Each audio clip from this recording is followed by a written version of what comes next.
Do you know what's up? We do. I'm Beth Greenhagen. And I'm Rich York. And we're back with hyper-local news and updates about Groveland. Let's get started with some news. The Friends of the Council on Aging are organizing a town-wide yard sale on Friday, May 2nd, and Saturday, May 3rd. They provide publicity, maps, and signage. So all you need to do is set up and sell. Your yard sale could be on either or both days, and you set your own hours. Your $25 donation to the Friends waives the $10 town permit. You can register online, or you can get a registration form in the COA office, at Town Hall, or at the library. The registration deadline is April 15th. Maps and addresses will be made available to the public by April 28th. You can also check out the COA webpage for more information. Every dollar raised helps support the work that they do. Bob Williams of Star Construction will begin rehabilitating the old gas station in Elm Square this month. His plans to paint the building and clean up the yard and parking lot. A wetlands permit was issued in March, and after the planning board issues their final approval, work can begin. Mr. Williams hopes to improve the overall look of the property, which will enhance the town square. And not far from the town square is the old Langley Adams Library. Have you ever wondered about it? Watch Elaine's interview to get a sneak peek inside.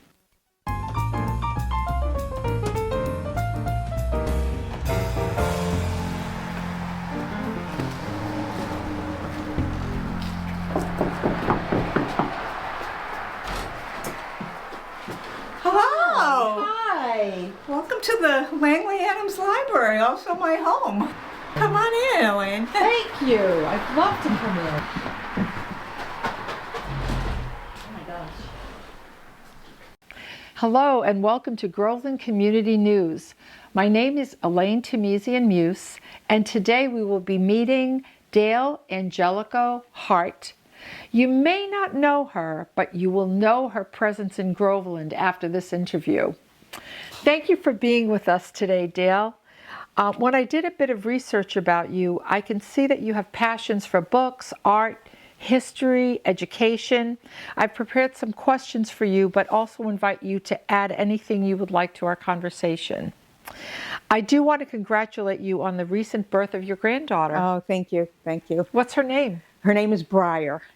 Lovely, Yeah. lovely. So let's get to the interview. I read that you are originally from Illinois and would like to start with what brought you to Groveland, Massachusetts, and about when did you move here? Well, what brought me to Massachusetts before Groveland, I had a boyfriend who was at Harvard, and I'm from the Midwest. But I have to say, after I got here, I sort of felt like I should be here because of all the history here. And actually, in Chicago proper, there's not much history because everything was burned down in the Great Chicago Fire. So I did like the history and everything that's old here, the antiques, the architecture. So that's how I came here. And I actually was in Georgetown for a good number of years, but what brought me to Groveland, I lived in a big converted barn in Georgetown, but I was downsizing. And I had a real estate agent, and she was trying to get me to move. And I said to her, I said, if you can find me a house with magic, I'll move. And so she sent me a listing on the old Langley Adams Library, which is where we are right now. So that's what brought me to Groveland to live in an old library, which is really fun, especially when you love books and art and everything. So that's my path to Groveland. And about when was that? I moved here in 2013. Okay, oh, so you've been here a little while. I have been here a little bit, yeah. So please talk about your home. What have you, and we'll see a little bit more of Dale's beautiful home, but what have you kept? What have you changed? Tell us a little bit about you and this house. Well, A lot of people asked, did I convert it from a library to a house? And no, it was, you and I talked a little bit. It was up for sale from the town actually in 1979 when it was converted. And a number of people have lived here, and I think I'm really lucky that, you know, nobody decided to put up wood paneling or anything. We've got all the old oak windows, the old, you know, the glass is still has ripples in it. The room that we're in right now, and I guess we'll see some more of it. The bench over there is original. That was the original. This was like the reading room. Lovely. The bookshelves, the wooden bookshelves, those are original. I do have to say, when I moved in here and I was unpacking my own books, and I remember it was sort of surreal. I put my hand in the box and I put the books on the shelf, and I'm like, oh, this reminds me of what was happening 100 years ago. So I'm very lucky. A lot of it was kept intact. I redid the kitchen a couple years ago, and my own personal kids live all over the country, and I knew I needed more space, like when they come and visit. So what used to be my dining room window is now a portal into a hall and a master suite and a master bath that I added outside the back. But I worked very hard to keep it looking original when I did it. I had every color of stain from Home Depot, and I'm in my workshop in the basement. And then I said to the man, Chip, who was doing the construction, I said, okay, to match the old library, it's 2 parts red oak and 1 part golden oak, you know. So, and then like even the garage, I added the garage. There was no garage to the library, but I had an architect that helped me, and the lines of the roof of the garage mirror the lines of the roof on the house, so the garage looks like it's almost original. So it's just stunning. Yeah, stunning. thank you. So I was thinking of this question for you to share with us your thoughts on the importance of history, education, and the arts, which appear to be what you've dedicated your life to, or at least this part of your life to. Well, it all is connected, because this past year was the first time in 50 years that I was not in a school on the day after Labor Day. So I did dedicate my life to education. That was part of it. And education is so much about a library. And in doing some research on libraries, I found out that the library used to be, you know, they would put a lot of their resources into the library because it would represent the town. The library was like one of the most important buildings in the town. And I know when I was doing the construction and people were up in the attic, they were saying, wow, this thing was really built, because the library was the focal point of the town. So, and I think education and learning is that important today, because, you know, and then history, it tells us where we're going. And then the artistic piece, I like the architecture part of art, and I like to be surrounded by beauty, the part of art. And who doesn't want to be surrounded by beauty? I think that's an important part of it. So it all sort of works together, I think. Yeah, well put. So you've been in Groveland for a while, and you love the space. What do you appreciate about the town of Groveland? And along with that, do you have a favorite place in Groveland? Oh, okay. Well, it's funny. It was sort of early on when I lived here. It was before I became a member of the Historical Society, and the Historical Society they did a tour of all of the old buildings in Groveland, and I don't think people realize how many old houses there are that really have history. And the Congregational Church, which is right up the street from here, they have one of Paul Revere's Working Bell. I remember there was one on one of his birthdays a number of years ago. They were ringing the bells in celebration. All the Paul Revere bells around the country were ringing it at the same time. I remember I actually went down there, and it was sort of a Huckleberry Finn moment. They let me ring the bell, Oh, yeah. and so I was ringing the bell, and I think the guy wanted me to like.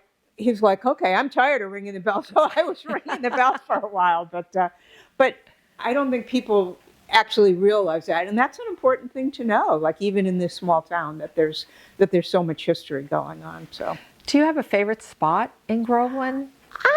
I actually love, and there's history behind this too. There was a grant for that. I do actually love Elm Park. You know, it's not that far from me. It's a pretty place to walk. The trees. Actually, I found out that those elm trees are a certain species because I know where I grew up in the Midwest, particularly, the elm trees were decimated by Dutch elm disease. So the fact that we've got rows of elm trees is pretty special, and that fountain at the end of Yes. it, there's history behind that too, and so that's one of my favorite spots. But it's a lovely little small New England town. Nice. So I know you talked a lot about maybe people aren't aware of all the history that exists here. So I'm not sure if this is part of the same question, but in terms of our Groveland community, what advice would you give them? What do you think we should cherish here? Well, I mean, I did say the history. You might remember, and I'm not sure if everybody does, the old sitcom Cheers, where the song was, I like to go where everybody knows my name.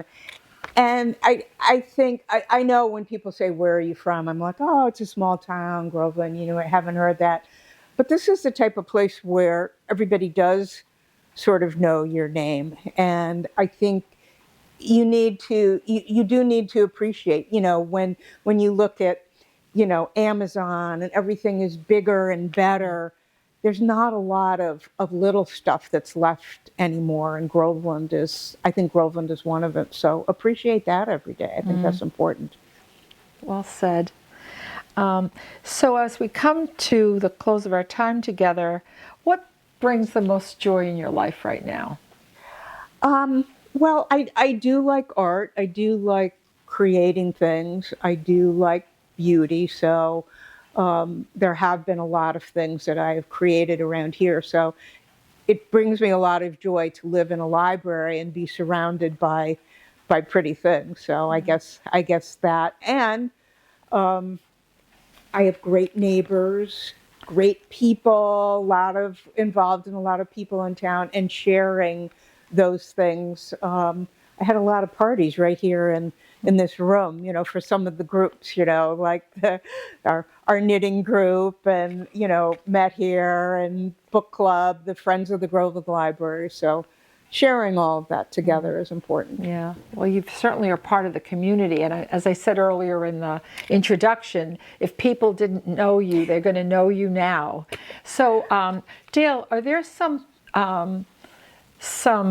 items that are of particular love and interest to you that you'd like to share with our audience?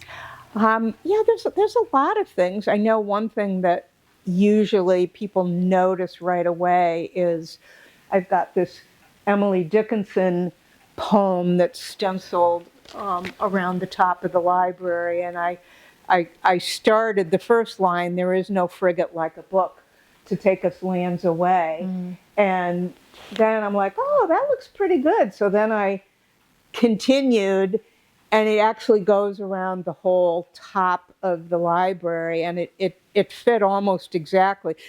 I didn't plan it out in the beginning. I sort of added a line at a time, and then I ended up with Emily Dickinson's signature, which I found online at the end. So that's one thing that's sort of fun to share. So I can show you some other things. I would love that. if you want to. So Sure.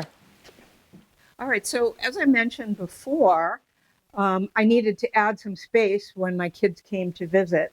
And this actually used to be my dining room window. And so now it's a portal to another world out here. This is the outside of the old library, which is now inside a hall, and you actually can see the cornices and everything from when it was the outside. Just on our little trip here, this is a model of the Langley Adams Library of my house, made out of books. There's book pages for the stairs there. When I bought this house, it was covered in vines. You could not even see the house. It looked like a gnome's house rising out of the dell, and I pulled all the vines off. Yeah, this used to be my old bedroom window, and now it's an open window into like my guest bedroom with shutters for privacy when my kids come. Yeah, and that's the outside window from the old house. I was really lucky in that I had some great uncles that were photographers, and so this actually is a picture of my grandmother. And what a lot of people don't know is that before there were regular negatives, people used glass negatives. And I'm very lucky in that I had glass negatives of the pictures that my uncle took. So this is the actual negative. I had it made into a lamp of the pictures up there. And so that's sort of a neat thing. And then this bookshelf is actually called a barrister's bookshelf, and each shelf comes apart.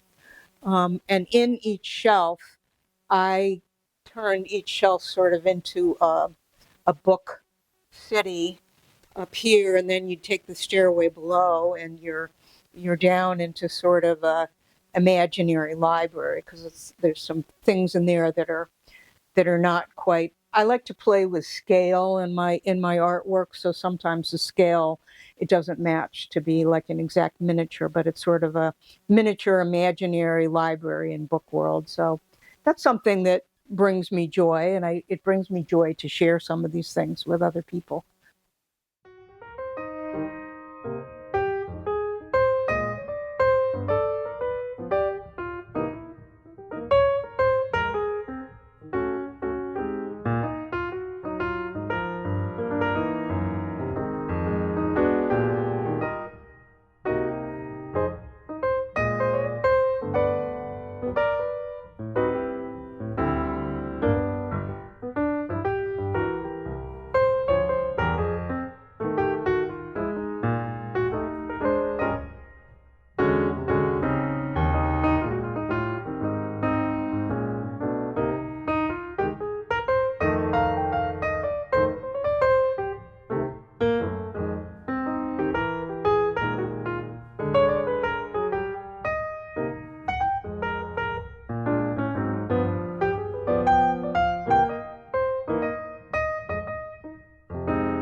Thank you so much for sharing your story with Groveland Community News today, Dale. And thank you, viewers, for tuning in. See you next time. Wow, what a creative gem. The house and the person inside it, too. Thank you, Dale, for the great introduction. Speaking of creativity, artists and art lovers of all ages will gather for Cultural Threads at the historic Washington Hall on Saturday, April 26th at 2 p.m. Artists may bring samples of their work, and the event is free. Prepare to be inspired. Cultural Threads is presented by the Groveland COA and made possible in part by the Groveland Historical Society, Massachusetts Cultural Council, and Wingate Residences at Haverhill. Let's celebrate creativity, connection, and community at Washington Hall. For registration and more information, contact the COA at 372-1101. Rich, did you know Washington Hall was a gift to the town from Arthur Vesey himself in 1939? I had not heard that, Beth. Cool town fact, though. National politics often hog the stage, but in the words of Tip O'Neill, all politics is local. Groveland local elections are coming up next month to include select board, town clerk, and more. The League of Women Voters is hosting a candidates night on Monday, April 7th at 6 p.m. at Town Hall, where you can meet the candidates and they can introduce themselves. The elections will be held on Monday, May 5th from 7 a.m. to 8 p.m. at Town Hall. Don't forget about town meeting, which will be held on Monday, April 28th at Bagnell Elementary School at 7 p.m. Want to have a say in your town's budget? Be one of at least 100 people required for a quorum and have your vote counted. Want more information on how town meetings work?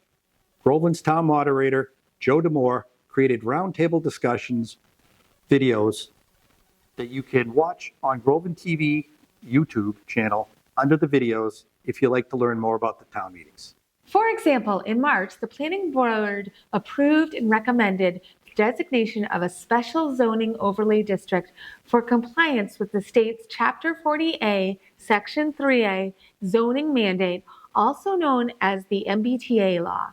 The district starts near the town line with Haverhill on Salem Street and extends up the intersection with Center Street. The district would allow for multifamily housing to meet the state's standard. However, this doesn't mean anything will change in the area designated.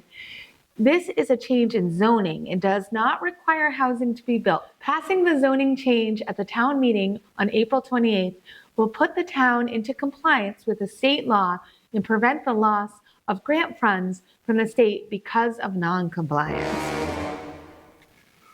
Voters at the town meeting this year on April 28th will also be presented with a decision of 4 community preservation projects for approval. The first is a project to approve environmental testing at a historic former mill building at 46 Washington Street for $7,000. The next project proposes several trail enhancements at 6 town trail systems, adding improved signage, markers, bridges, and trash receptacles. The project would cost $73,000. A third project will fund a new clock mechanism at the historic Congregational Church and allow the Paul Revere bell to toll the time, costing $25,000. The final project will pay $20,000 for consulting services to assist the town in utilizing CPA and inclusionary zoning housing funds to provide affordable housing and to set up a home repair program for income-eligible residents. CPA funds are collected from taxpayers in town and matched by the state. You can find out more on the town website at grovelandma.com under the Community Preservation Committee. Everyone is invited to join the fun at a live music program featuring the North Shoremen, a well-known men's a cappella chorus. This concert will be held at 6:30 on Friday, April 11th at the Bagnell School. Tickets are only $15, $10 for students, and will be sold at the door. Advance tickets may be purchased at the Council on Aging office. The North Shoremen will entertain us with songs that will get your feet tapping, your fingers snapping, and your hands clapping. Stay after the 1-hour show to mingle. Groveland's own pickleball and tennis court facility is open to the public on April 1st. No fooling. The facility located in the Pines Rec area was built and completed in 2024 with community preservation funds. The facility will be available for anyone to use with the rules posted at the entrance. Haverhill is hosting its first ever Pride Parade this year on June 7th. The parade starts off with a keynote speaker and Pride flag raising at Haverhill City Hall, progressing through downtown Haverhill and culminating in the Haverhill Art Walk and a drag queen bar crawl. There's still plenty of fundraising to do, and you can help by going to creativehaverhill.org to donate, sponsor, or to sign up to volunteer. A random acts of kindness fundraiser is happening at Wicked Acts in Haverhill on April 25th. That will include themed cocktails, food specials, dancing, and a drag show that starts at 8 with a DJ at 9:30. Get more information, tickets, and RSVP at creativehaverhill.org. Sounds like fun. We have an update for you on the robotics club we introduced you to back in February. Pawtucket's Aluminum Panthers, the robotics club competition team coached by the local favorite Mo Elhel, won the Granite State competition in early March with their 2025 robot Calcium in Salem, New Hampshire. It was their first ever event win. They also competed in the New England District URI event in March, and although they won the Rising All-Star Award in recognition of the impact they have in their community, the team was knocked out in the double elimination bracket, round 2. Good luck at the New England District Championships in April. We're rooting for you. We have another Pawtucket update for you from Elaine, who went to talk to Jonathan Seymour about summer programs we can all get excited about. Elaine? Hello, and welcome to Groveland Community News. My name is Elaine Temesian-Muse, and today we will be meeting with Jonathan Seymour, the Executive Director of Operations for the Pawtucket Regional School District, who will talk about the activities scheduled this summer. Thank you for being with us today, Jonathan. I'd like to start our interview with talking to you about where we are right now and what parts of the facility you will be showing our viewers. Yeah, thank you so much, Elaine. It's a pleasure to be here today and talk a little bit about what's happening in Pawtucket, because there's a lot of really exciting things. So we are on one of the main fields that we use here in the school district. We call it our stadium field because there's the bleachers and the seating capacity here. But this is just one of several fields that we have and some really amazing facilities. And so the programs that we have this summer are really going to be touching on all of these fields and all these facilities, which is what is one of the things that's really exciting about it, is that we get to feature these in our summer programming. Sounds exciting. For those who do not know about the Pawtucket summer programs, can you explain when this started and just give us a general overview of what's offered? Yeah, be glad to. So this is really just year 2 of this. You know, the sort of COVID disruption, and then we moved from the old building into this building. There really hasn't been much going on in the summer for a few years here at Pawtucket. And once all the fields were finished, we were really excited to be able to offer some stuff last year. And we're running most of that back and adding in some different programs as well. So they really range from, things that are outside, athletic clinics, and things from, field hockey and soccer and tennis, to some things that we do inside the building as well, around like performing arts, like video production, visual art. We added some theater opportunities this year. And another exciting thing that we've added this year is a full day, full week sort of recreational program for students in grades 1 through 6 that we call the Panther Summer Day Program. Really interesting. I didn't think about indoor activities that were non-athletic. So what makes the Pawtucket summer programs different from other opportunities in the Pawtucket region? Yeah, that's a good question. I think there's really 2 things that stand out to me. One is the facility. We are really fortunate that we have some amazing facilities, whether it's the tennis courts, the track, these fields, inside with the gymnasium, or our performing arts and visual arts studios and our Mac lab that we're using. So those things I think really make it unique. We also, when we're inside, we have the opportunity to be in air-conditioned spaces. So like you think about all those years of sort of like basketball camp in the summer and it's like really hot and you're sweating all day. So we have an air-conditioned gymnasium, which is really, really nice. So I think the facilities are a separator and make it a little bit unique. And then I think the staff as well. So all of these programs are run by Pawtucket staff. So if you're coming to an athletic clinic, it's going to be run by one of the varsity coaches for that sport. If you're going to something that's like one of the performing arts types of things, it's one of the teachers or the director who runs those programs during the school year. They're doing these things in the summer. So it's the same outstanding staff that we have during the school year that are doing these things in the summer. Right, so trained teachers are doing it. Absolutely. These excellent. are like really, experts in what they do. They do a great job. That's awesome. So who are the programs targeted to? So we really have something for everybody. We have programs that will be offered for students as low as like pre-K. So we have this amazing cheer clinic, which has been going on for years here. And if you're potty trained in pre-K, you can come to the cheer clinic. And then we have other things that really are like grades 1, 2, all the way up through high school. And there are even some opportunities for adults. And I'm looking at tennis courts. The tennis is one of those things where if you're an adult and you want to come play tennis, one night a week, all summer long, you can sign up for the tennis clinic. So we have something for everybody. That sounds awesome. That's the one I'm interested in. All right. Okay.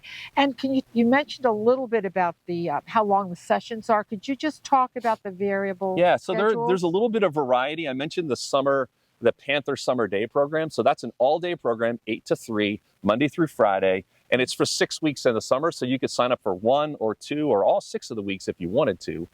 The athletic clinics are typically going to be Monday through Friday for the morning. So 8 to 12. We'll come in, kind of work in the cooler part of the day, and then get you out of here.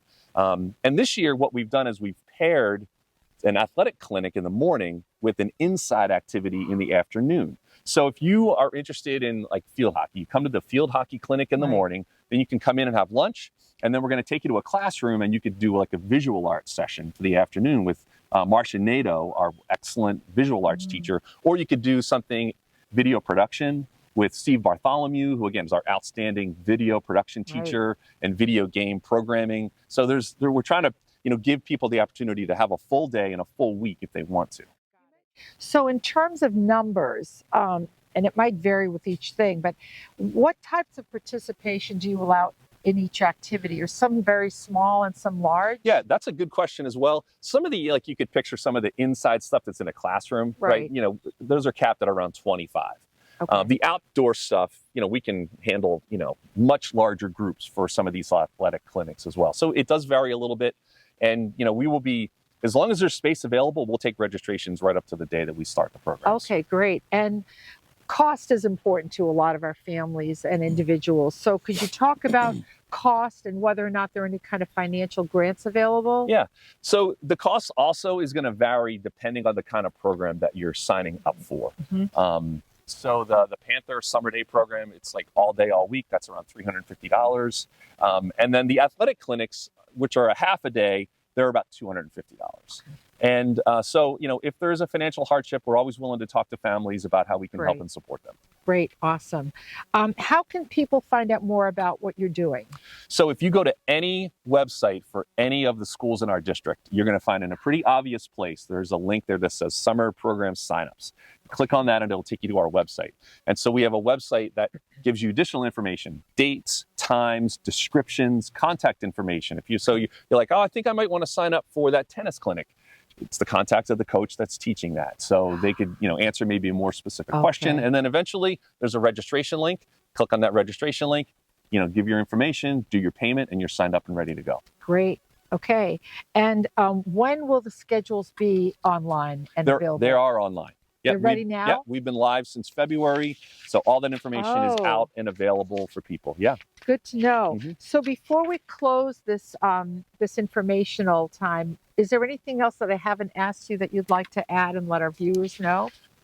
Well, again, I think it's a great opportunity just to have a chance to talk with you and explain more about what's happening. I'm thankful and to find out that Groveland's got this amazing What's Up Groveland program. It's really neat. I watched some of the programs and, there's really good information that I'm learning about the town. And so hope people get the chance to do that as well. I mean, Pentucket is here to serve our community. These facilities were put in place by the people in our communities, and we're just happy to be able to offer stuff really year round. And so we're excited about what's happening, all summer long. Great, great. Well, thank you so much for sharing this important and fun information with our audience. Pentucket is growing into an all-season facility for sure, and I'm sure our community is pleased that it's going in that direction. Yeah, we certainly hope so. And thank you, viewers, for tuning in. See you next time here at Groveland Community News. Thanks, Jonathan. All right.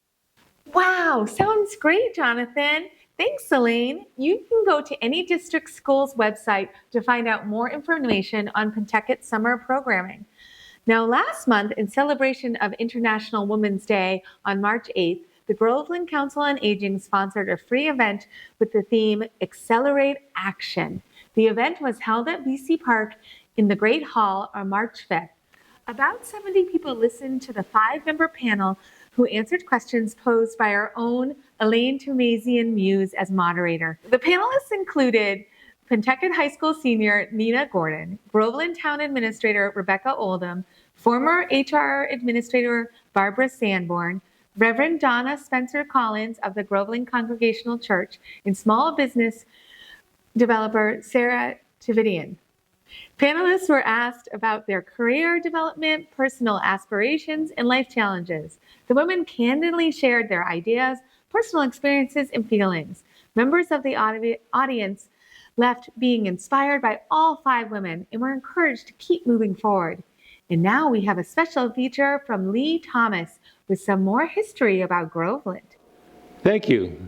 I'm Lee Thomas, and this is What Was Up, Groveland? Soon after Groveland was incorporated in 1854, it had become quite a successful mill town. It had 15 blacksmith shops, 2 fulling mills, 6 grist mills, 4 sawmills, and several shoe factories that produced 50,000 pairs of boots and shoes a year. As demand for a larger workforce grew, the names Parker, Marden, Greenough, Hopkinson, Vesey, and Hale began to be joined by names like McCormick, McGinley, Donahue, McClure, and Shanahan. There had been Catholics in the community since the colonial era. One of the first was Mary Stevens, who lived here from 1773 to 1862. In the beginning, Catholics had to go to Lawrence to go to church. Most were willing to walk the distance to attend worship. The first Mass in Groveland was held at the McCormick House at the corner of Washington and Center Streets. Washington Hall became available for religious denominations that didn't have their own churches, and Catholic Masses were held there from 1866 to 1873. The first Catholic church in Haverhill, St. Gregory's, later to become St. James, was built in 1852. And when St. Mary's in Georgetown was built in 1874, they gave the Catholics in Georgetown, Groveland, and West Newbury closer options than Lawrence. A group called the Sons of Hibernia determined that Groveland should have its own church and began raising money to accomplish that goal. When they had raised the necessary funds to get started, E.M. Hale, who had donated the land to build the Episcopal Church in 1873, donated more land nearby for the Catholic Church, which was built in the fall of 1874. Another group called the Young Men's Catholic Total Abstinence Society was founded as part of St. Patrick's in 1889, and in 1894 they erected a hall on Salem Street, which became a major social focal point for the entire Groveland community. The hall hosted dances and theatrical performances.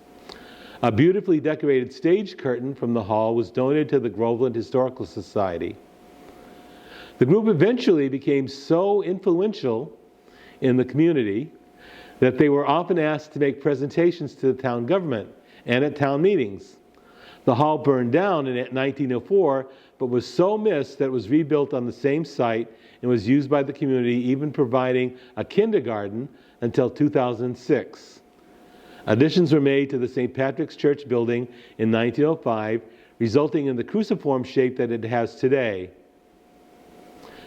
2 members of St. Patrick's congregation, William Macaulay, age 30, and William Myers, age 28, died in the service of our country during World War I. And 2 members became priests, Reverend J. Matthew English in the early 20th century, and Reverend Dan McCoy, who is currently serving as the parochial vicar of the parish. The parishioners of St. Patrick's are rightly proud of this significant anniversary. I was able to talk with Bernadine Clifford, Jean Dignan, Dr. Elizabeth Woodard, pastoral associate, and Reverend John Delaney. Here's some of what Dr. Woodard had to say. Hi, I'm Dr. Elizabeth Woodard. I'm the pastoral associate at Sacred Hearts Parish, which comprises both Sacred Hearts Church in Bradford and also St. Patrick Church in Groveland. We're celebrating the 150th anniversary of St. Patrick Church this year. St. Patrick Church, of course, has not always been part of Sacred Hearts Parish, but in its time, 150 years, in its time in Groveland, its presence to the Groveland community has meant so much. It has been the Catholic community in Groveland. So the significance of St. Patrick Church in the Groveland community has meant so much in terms of the people of St. Patrick being people of love, of goodness, of charity in the community. They're active citizens. As a parish, we are really concerned about doing works of charity. We have fundraisers every year for local groups. This year, our Mardi Gras fundraiser benefited the Boys and Girls Club of Haverhill. We've also done fundraisers for the Pregnancy Care Center and other local groups. And it's also a really engaged, involved community. Some of the people who attend Mass at St. Patrick Church, they're there because their parents and grandparents and great-grandparents have been there. So there's a beautiful legacy about people who have been in a community, in a worshiping community for this long. There are even people in the Groveland community today whose ancestors had a part in building the church. And we have pictures and stories. Our 150th anniversary committee, our sesquicentennial committee, has a booklet that parishioners have compiled over the last 150 years that give us an amazing window into the past. St. Patrick Church is a wonderful testament and an embodiment of our rich history in the Groveland community, embodied and kept in the photographic and other kind of archives that we have, just celebrating this really wonderful community. There have been several events commemorating this 150th year anniversary, beginning last November. Still to come is an opportunity to reflect on the beauty and significance of the stained glass windows, and on April 5th, 2025, from 12 o'clock to 3 p.m., and the parish picnic on June 8th. Thanks, Lee. In more select board news, at the meeting in March, the board held a hearing to accept a new street, Billis Way. As required before a vote at the town meeting in April, this has been in the works for a year with some confusion last year, preventing it from coming to a vote at the 2024 town meeting. During the recent hearing, a resident noted that due to the way the lots were laid out on the street and the changes necessary, he will lose 25% of his front yard. There has always been a 10-foot right-of-way along the shoulder taken by the town when it accepts a street from each property on the street for sidewalks or other requirements. The board continued the hearing and requested a recommendation from the planning board. The planning board met on the following evening and was presented with the report from TEC, the town's civil engineering consultant, that the layout with shoulders on the road met all the town standards despite the residents' complaint. The planning board met and discussed the complaint for an hour and finally recommended their approval of accepting the road using eminent domain. Without approval, all residents of the street would lose their trash and plowing services by the town. The select board is expected to accept Billis Way at their meeting on Monday, March 31st. And finally, Earth Day is on April 22nd this year, and we have some fun ideas to celebrate and work together to buff up your favorite town. The Conservation Commission is sponsoring cleanup of the Merrimack River Trail behind Town Hall at the Pines. The cleanup is on Saturday, April 19th at 9 a.m. Volunteers will meet at the trail entrance at the Pines. Gloves and trash bags will be provided.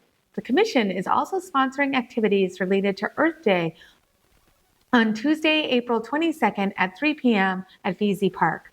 Check out the website at Groveland MA under the Conservation Commission for more information.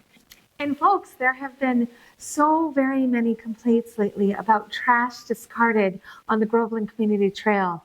You can help by picking up the trash we see and keeping our town clean. Your dog will be much less embarrassed if you pick up after them, too. And that's all we have for you tonight, Groveland. We'd like to thank Claire Walsh and the Groveland Historical Society for the use of Washington Hall to tape this show. Got tips? Send us your ideas to whatsupgroveland.com. Check out our website at gcnnews.net. You can also find local news by reading the Town Common and by listening to WHAV 97.9 FM or on their website at whav.net. We'll see you next time.